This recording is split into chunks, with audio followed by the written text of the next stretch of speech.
roll call. Mrs. Broderick, Here. Mr. Feldmeyer, Here. Mr. Thomas, Here. Mrs. Aller. Yes, here. Recognition of the public, we don't have anyone on our list. Is that correct? I just want to verify. Okay, then we will keep moving and go to the Pledge of Allegiance, please. I pledge allegiance to the flag of the United States of America and to the republic for which it stands, one nation, under God, indivisible, with liberty and justice for all. All right, thank you. We're moving on. This July, I think we'll buzz through here because so many activities are not happening. Finance being one, we have not yet met, but that's coming because the fall season is coming. Citizens Advisory, you haven't met, but you do have a deadline you'd like to report, correct? Yes, so the application process is currently open through the end of July, through July 31st. And then the next meeting of the board members on the committee is coming up next week. All right, great. And belonging, the same thing? Same thing. That application process again is open through July 31st. It's just a reminder to our community members that their investment in both of those groups is powerful. And so anyone who's interested should apply for that. Good. Community engagement, anyone like to report? Something or another? I would like to thank a number of people who reached out electronically and otherwise in person. Congratulations or welcome to the board kind of thing. And so I didn't go out to the public, they came to me in many ways. And so I really appreciated it. Really made me feel welcome. So thank you to all who reached out. Good. We have an activity as a board coming up on August the 5th. We're going to be part of the Crescent Park build, as will the whole administrative team, correct? Yeah. So we will be supporting builders, individual community builders who are building on, that is the Friday the 5th. Yes. Right. So looking forward to that. That'll be an exciting project that happens on Friday, Saturday, and Sunday, I believe. in the community. Really Yes. cool. What time are we there? I want to say it's around that lunchtime, 10 to 2-ish. Ish. Okay. Yes. Just I'll give you the update. That's And good. we're in charge of like water and lunch, Yeah. right? And helping to and supporting and delivering. cleaning up and Okay. delivering. Yes. All right, so at a certain point, I should get more feedback from the city on what our role will be, and I'll get that to everyone before we do that. well, I'm glad they're not trusting us to build anything. I thought that might be safer. Come on, that's some concerns there. My church does Habitat for Humanity houses all the time, and usually the job I get is to move that tile over to theirs. We all have a role. We did everything. All right, facility committee. Can you bring us up to date on things that are happening? Right above us. Yes, the work has stopped for the day today. They are working. One of the big projects we have is the repairs being made to the roof of the board office. Another big project is the HVAC work at the high school, and that's a monumental task. So they're working as hard as they can to make sure that we are ready to go by the time kiddos come in that second week of August. And then there's the regular work of just preparing the rooms, and our custodial team and our maintenance team is doing a great job to make sure that those rooms are tip-top shape for staff and for kids to come back to. So lots of work happening, and now is when we really get down to crunch time to make sure that we're getting the nooks and crannies all ready to go for kids. So thanks to all of those folks for the great work. Okay, good, thank you.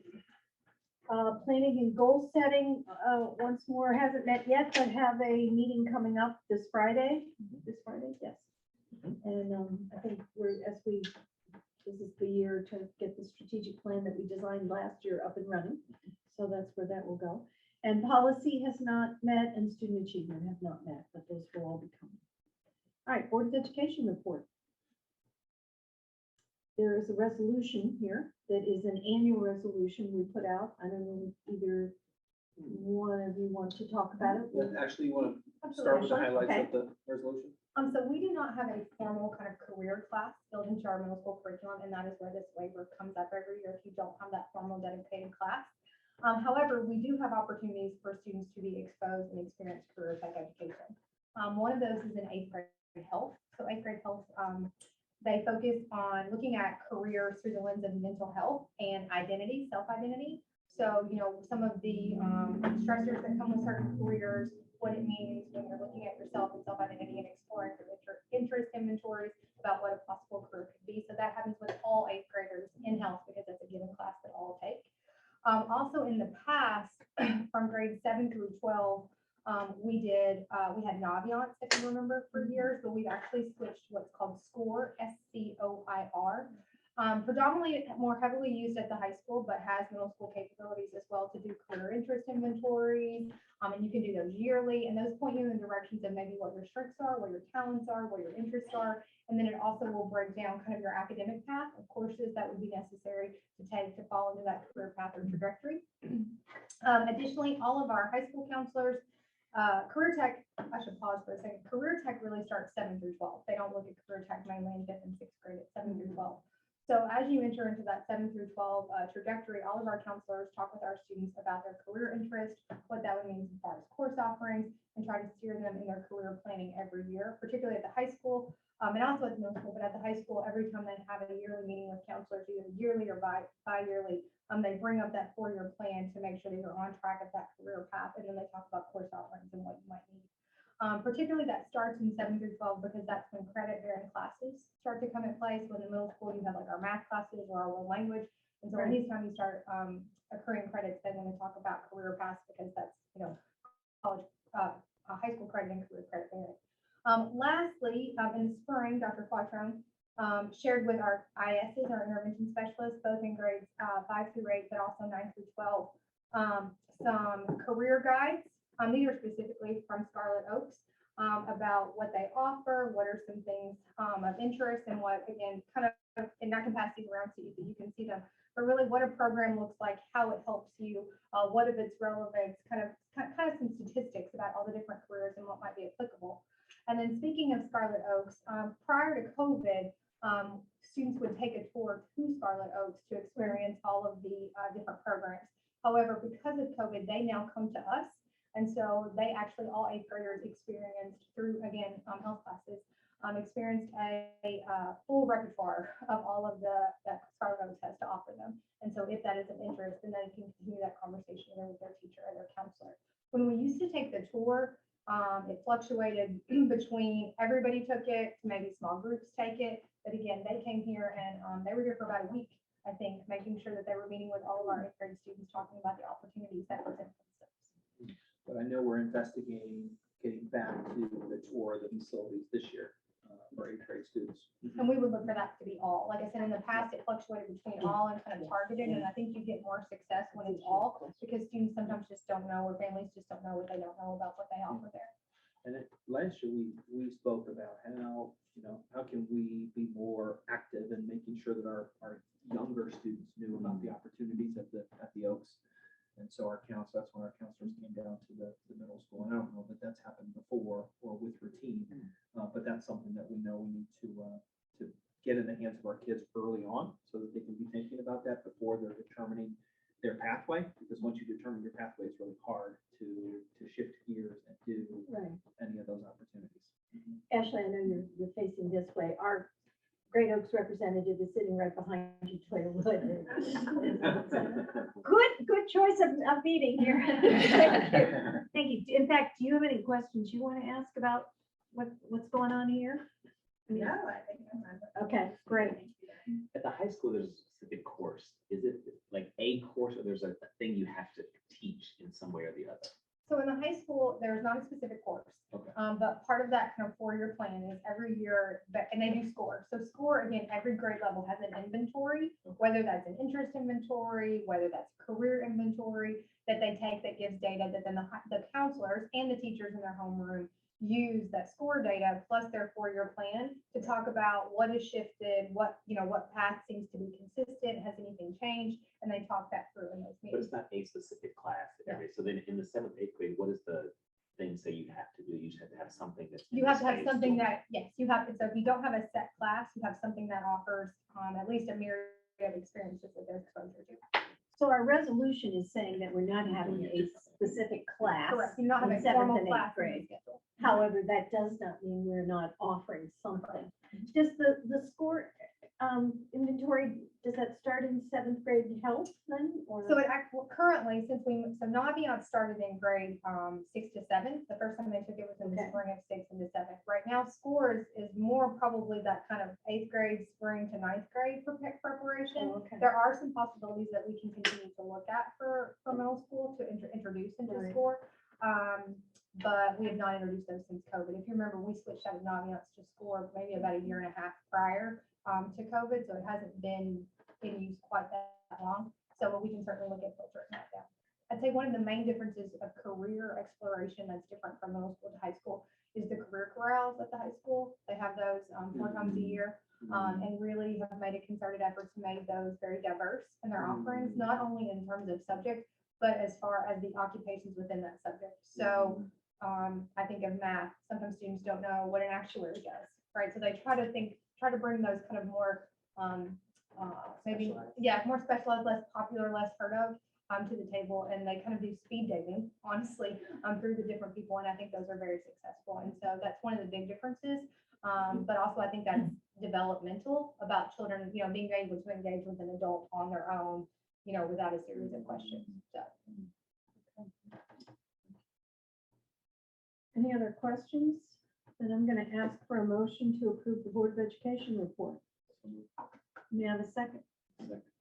And may I have a roll call? Mr. Feldmeyer, Yes. Mr. Thomas, Yes. Mrs. Zoller, Yes. Mrs. Sprecher. Yes. Thank you. Thank you. Treasurer's report. Thanks, Jeannie. Item A, approval of the minutes from the June 27th regular meeting and the June 28th special meeting. Item B, approve the June 30th financial report. I'd like to just take a minute with the highlights of the June financial report because it does represent our fiscal year end. When we approved the May version of the forecast, we sort of joke, call that the almost actual, because we're 11/12 of the way through the fiscal year at that point. So not a lot of material changes when we think about the June financial report. Revenue was almost right on target in terms of against the 5-year forecast, of course, because we had received nearly 98% of our revenue at that point. The expenditure side fluctuated a little bit, mostly in fringe benefits as it related to, we had some estimates about severance payouts. So, and we talked about those in finance committee when we analyzed our analytic report. And so we knew that we would have a little bit of a variable there. We also ended the year with about over $200,000 in outstanding encumbrances. And so items that we had issued purchase orders for, but we didn't receive and have an invoice for and pay before June 30th. So a little bit of carryover in encumbrances, which brings the cash actual down a little bit on the actual financial report. So we ended the year with just over $8 million in cash. Remember, our cash balance benchmark is $5 million. So just a little bit forecast positive compared to where we were at the May forecast. So we'll revise the estimates and look at it again in October and November, and then start to do some long-term financial planning as we think about what facility and operation needs into 2023. Okay, good. Thank you. And then item C, I'm sorry, Jeannie. No, you're right, more. Thank you. Sorry. Item C, accept with appreciation the donations to a large donation from PSA, and this represents, PSA allocates over $100,000 to the district over the course of the school year, and they provide these funds to us on a reimbursement basis. So they have some really great fundraisers throughout the year, the most extensive, of course, which is May-based. And so they raise a lot of money throughout the school year and then dedicate those funds to support initiatives that are requested from our buildings.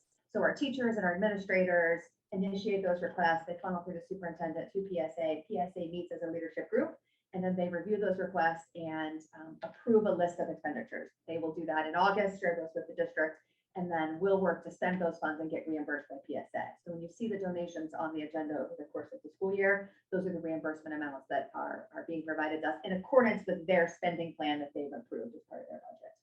And then a donation from the foundation. The foundation has some kind of a pot of money that they can award grants to, and then they have some designated funds. So people make donations, very specific donations to the foundation, and they're dedicated for these certain things. This specific one is designated annually to the English department. So the foundation sort of late spring sends a message to the English department, says, hey, it's time to spend your money. What would you like to buy? And so the English department submits a request, and then they donate the funds to us, and then we work through the purchase. So in concept, very similar, just mechanically a little different in how they operate. Right. And that's it for me this month. But we're honored to have both those groups. Incredible support. Incredible support from both. Yeah. Fantastic. All right, any other comments, questions? All right, then may I have a motion to approve the treasurer's report? So moved. May I have a second? Thank you. May I have a roll call? Mr. Thomas? Yes. Mrs. Zoller? Yes. Mrs. Broderick? Yes. Mr. Feldmeyer? Yes. Thank you.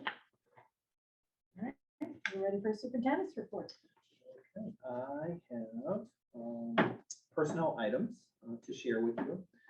Number one is recommendation to approve resignations that have been shared. Number two is recommendation to approve new personnel, and those you can see on the agenda. Matt Behrensmeyer is Latin, who will be working at the middle school and high school. Second, there is Sharon Dakin, who is with us today, middle school recess and lunch aid, and we know that that awesome support and what that does for our kiddos. So thank you very much. Amber Hudson, who is being recommended as a second grade teacher at Hilltop, and then Lynn Olmsted, who is being recommended as the new guidance administrative assistant at the high school. Okay. Number three is a recommendation for personnel changes, and this is for Lisa Knox to move into a one-year long-term substitute position where she will be working within the Fab Lab and connecting the Fab Lab to Cowboy Bell at the middle school.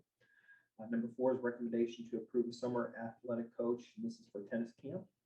Number five is recommendation to approve payment to one of our teachers who has supported a student teacher from the University of Cincinnati. And again, those funds are provided from the university to make their way to those cooperating teachers. Number six, recommendation to approve summer band camp counselor. Number seven is a recommendation to approve an additional class, payment for an additional class or bell being taught for these two middle school teachers. And it's an extra bell beyond a typical teaching schedule. And so Lori Miller will be teaching an additional bell of fifth grade science, and David Rensberger will be teaching an additional bell of eighth grade science. Number eight, this is a recommendation to pay these individuals. These are middle school teachers who are participating in professional development regarding the new textbook that they'll be using. This is Big Ideas. This is a textbook that's being used in grades 5 through 8. And so that training will be taking place next week. Number nine is a recommendation to approve payment to these teachers for professional development on the advanced math textbook that would be used in 7th and 8th grade. And that book is called EdGems. Number 10 is a recommendation to approve administrative assistant training. Again, this is for a new guidance administrative assistant, and Mary Ellen Nickel, who this individual is replacing, will be around to help provide that training, which is a great resource to that individual. Number 11 is a recommendation to approve some transition time, planning time, and this is connected to Lisa Knox and her work to transition that Fab Lab into that Cowboy Bell structure. Sixth grade Cowboy. Sixth Bell, grade right? Cowboy Bell, yes. And number 12, this is a recommendation to approve these athletic supplemental contracts. And I'm going to come back to that because I know we had some questions about the exciting work we're doing to onboard folks with regard to our new strategic plan and all the things that are connected to that. So I'm going to come back to some questions I've had about that. And number 13, this is a recommendation to pay Amanda Babante for training that she's going to be participating in regarding copyright laws. She will share that information with all of our media folks. But going back to number 12, I thought it was important, Ashley and I spoke about this too, just to talk about the way that we are onboarding folks, because some of the individuals that you see here are not staff members, they're not teachers or working on a daily basis here in the district. So we've spoken about how we're going to be making sure that they're getting that information from our strategic plan and living through the lens of our strategic plan. That is one of our biggest, maybe the biggest initiatives this year. So actually, we want to begin speaking about some of the things that are in place for that. So first and foremost, when we have any type of supplemental position, whether that be athletic or non-athletic, there's a posting. And first that goes out internally to our district staff, and we try to fill from within first. If that is not successful, then we share that with different avenues, PSA, with foundation, or OHSSA, different things like that. But we actually make a targeted approach as well. Like, so we hear names, we call. So the first in that formal process is the principal reiterating that district vision and mission about what the job entails, what are our values, what are we looking for in the candidate. And then once that process happens at that layer, then it works its way up to my office with HR. We do a similar process with onboarding. I'm making sure that it's a proper fit, making sure that they understand our district vision and goals, what's important to us, what we value in that particular role, but also district-wide. And then after that, they're depending specifically on whether it's athletic or non-athletic, both involve training to further reiterate some of those values and those missions and visions. Specifically, more so through the idea of systems. So I'm going to use an example. Just one system that they get trained on is Canvas, right? How we communicate with families, how we communicate with our students, what is important, timely information that we get, and how that goes back to that communication goal of our strategic plan. Or if it's something that project lead communicates sometimes about culture and climate and service and philanthropy, and how that's important to the district. This year, I know Tim is going to attend the coaches meeting that happens with their training, but again, depending on whether that's an academic or non-athletic, those training look differently, but certainly those missions and values are there, but I think they could be upped a little bit to make sure, particularly with our strategic plan. Tim and I also talked about, while we were, kind of in this discussion, with the strategic plan being so new, during our onboarding process with any employee, whether that's supplemental or non-supplemental, our actual just day-to-day employees, I think including something more deliberate in our onboarding packet about who we are and what that looks like is going to be a step that we will introduce, before we're in the hiring season of next year, to make sure that is front and center, who we are and who we see. And then different from, and Tim, I don't know, do you want to stop before we talk about volunteers? No, go ahead. Okay. And then also sometimes with supplementals, we do have volunteers. They're not paid positions, they're volunteers. But really, volunteerism is very specific through the lens that you're looking at. All of our volunteers go through the Raptor process, which looks at their background and all of those pieces. But specifically, the person in charge of seeking out that volunteer really sets the parameters of what they're looking for in a volunteer. And what I mean by that, if you're a volunteer for the chess club who meets with kids pretty regularly on a kind of month to month or every other basis, that looks very different than going into the primary for like a Halloween party or end of year party. And so really the teacher or the person seeking that volunteer is very specific about what they're looking for, what the hours are, what the criteria for it to be in that.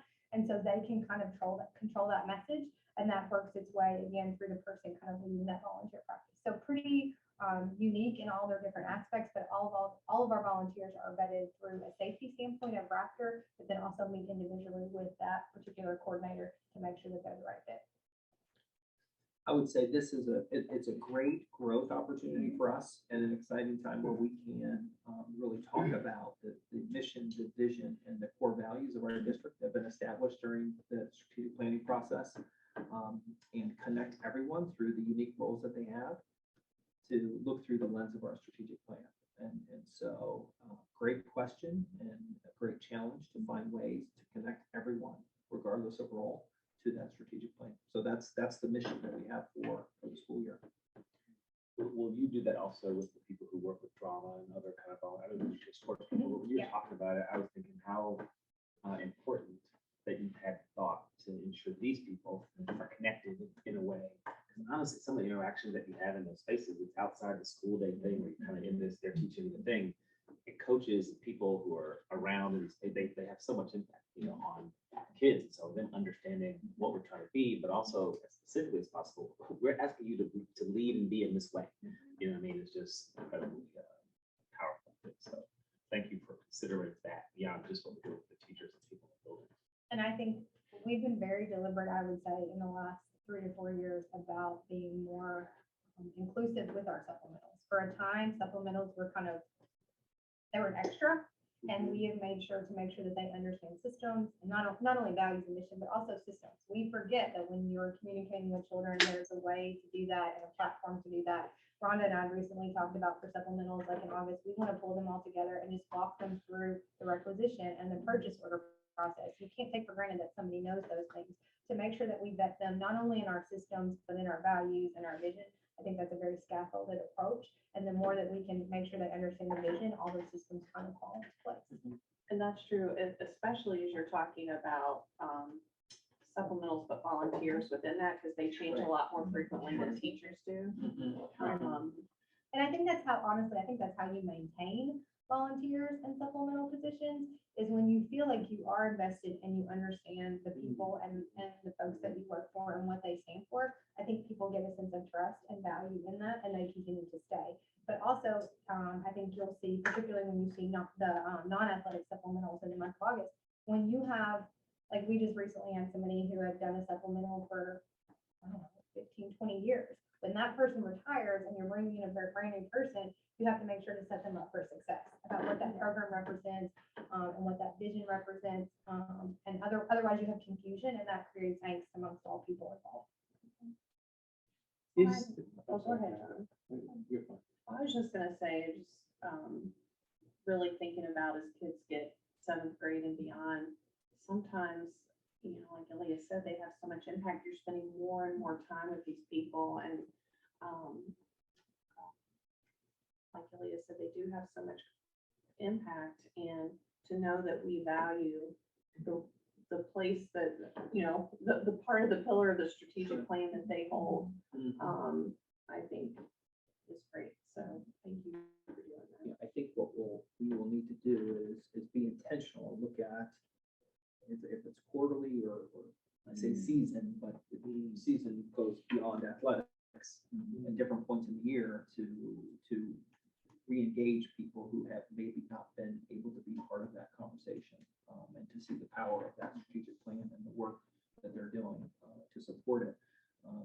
I just made a note for us to continue to think about how to continue to look at that at multiple times during the school It's year. almost even like a recognition, just that Right. kind of communication. Yeah. You know, Right. like, As to the work and how it supports the whole child, right? Which is the strategic plan. Is there an accounting that we would see? So for example, the paid supplementals that are, at least for the athletic department, that on the screen today, we know who's coming in and kind of their general assignment and things of that nature. Do we have that same kind of list for the volunteers where we would be able to say, okay, we see who's coming in, and we would kind of get a sense of where the allocation lies? And You so will forth? actually see that quarterly. Okay. So what happens, I mean, we can run that at any time, but quarterly, the board approves for our policy, fairly new policy, that we board approve those. So you will see a running list Yeah. in the beginning of the year, and then kind of prepping for that end of the year kind of push, particularly the primary. You see a little bit of a dip in the middle. But one thing to remember about our volunteers is that in Raptor, that their approval is good for 3 years. So don't worry if it looks like a dip, it might not necessarily be a dip. It's just those people are in the approval process for every 3 years. And so we're coming out of our first actually batch since we introduced Raptor. So I expect to see a pretty heavy dose of that in the fall. So the approval process, are we involved in that like we are today with the supplementals, or is that another layer or dimension of approval? If it's related to supplemental, yes, you'll see some on there. And actually, sometimes there are athletic volunteers, and it's just odd that we don't have any on this particular agenda, but you'll see them on future agendas. What Ashley's talking about is like a day-to-day classroom volunteer. I'm kind of a room mom, and I'm in the building working. And so you'll see an abundance of those. Oh, yeah, no. And so there won't be a way to delineate the difference on that larger report, but you will see supplemental positions that are volunteer. Very So good. they will be listed. Okay. Like there's one in August, Dungeons and Dragons at the high school is volunteer. Okay. So it will have the person's name, but it says volunteer. Excellent. Thank you. But we'll approve them. Yeah, okay, yeah. That will come through us. Are there any others? Then I guess we're ready to approve the superintendent's report. May I have a motion to do so? I will second. And may I have a roll call? Mrs. Eller, Yes. Mrs. Barker, Yes. Mr. Feldmeyer, Yes. Mr. Thomas. Yes. Thank you. All right, superintendent's update. Just pretty brief, the end of the summer, getting excited for our school year, and appreciate all the work, the wonderful work that's going on to be prepared for the school year. The hard work that's happening throughout the district, facility-wise, just to make sure that the rooms are ready to go. But all the professional development that's happening, I just, checked in buildings today, and it's amazing to see the number of individuals who are learning and in teams and growing and planning individually, and all the work that happens over the summer. I've mentioned it a couple of times, but it needs to be said. There's lots and lots of work that happens over the summer. So thank you to our staff for working to be prepared, and lots of things to look forward to this year. We talked about the strategic plan. Very excited about rolling that out and having multiple conversations, community conversations, so that people understand what that strategic plan says, how we'll live through that plan, and what it means for kids. And so we're trying to paint a very clear picture of the experience that it will create for students. And that'll be part of our ongoing conversation this year. We talked a lot about working to establish plans for our primary schools. And so that will be part of the work that we're doing this year. Excited about those future conversations, to take the great work of the CAC and bring that to a board level. And really just being intentional to create a culture that works for kids and that works for adults and families, our staff members and families this year. Many great things planned. So looking forward to kicking it all off. I know everybody likes summer. I like summer too, but I'm ready to go. I'm excited. I'm excited. I need students back in. I think you may be the only one excited about an August 10th start. I know, I know. So I have to be careful who I say that to, but I'm excited. It's good. It's good that you're excited. It's like, I'm glad to hear that. That's all. All right, great. And thank you for your letter over the summer regarding the June meeting, but specifically looking at security and safety issues. So that's important. Yes. Personally, a little bit concerned about the surge that seems to have come our way, and hope it moves quickly and is not something that affects us on Well, opening it's, day. yeah, We've been it's, there, done that. It's nice to have to do it again. it looks like it will certainly be part of the conversation. Yeah. And we'll make sure that we let everyone know what the opportunities are to make decisions that keep people as healthy and safe as they possibly can. Absolutely. But it will be part of our communication for sure. I'm actually on gun safety first, about COVID. Well, the second part I meant. Well, we were COVID, talking but I about- was we were talking talking about other safety safety too. too. Yes. I mean, that is an issue that we Yeah. are addressing, Yeah. have already addressed. We have policies in place. And continue to, that will continue to be a conversation, an ongoing conversation. And when we, spoke about that in June, we spoke about really a three-pronged approach. How do we develop this culture where people feel connected, feel a sense of belonging? And when they don't, we do something about that. And so that's a critical component of that plan. Facilities, and how do we look at our facilities and make sure our facilities are the safest that they can possibly be, is another piece of that. And then the protocols that we have in place. How do we make sure that people understand those and practice those, so that, in the worst case scenario, if something were to happen, we don't shut down, and we can operate in a way that keeps our people as safe as they possibly can. Okay, thank you. I can hardly believe this, but we're through the business part of this meeting. This is a new world record, I think. 27 minutes. Yeah. Already. Tim was not here. That's. Oh, wow. I'm sorry. He gave you the opportunity to do the reports on lots of stuff. But the funny part was he goes 35 minutes, and I'm sitting here going, no, 1 minute left. But And he We're not did it. officially adjourned yet. So and we're not gonna adjourn. I need somebody to move that we go to executive session to consider the employment or compensation of public employees. So, Oh, go ahead. Second. and a second, now roll call. Mrs. Aller, Yes. Mrs. Barker, yes. Mr. Feldmeyer, Yes. Mr. Thomas. All right, thank you. All right, thank you. We're going to executive session, but we want to thank everybody who Yes, thank you. came.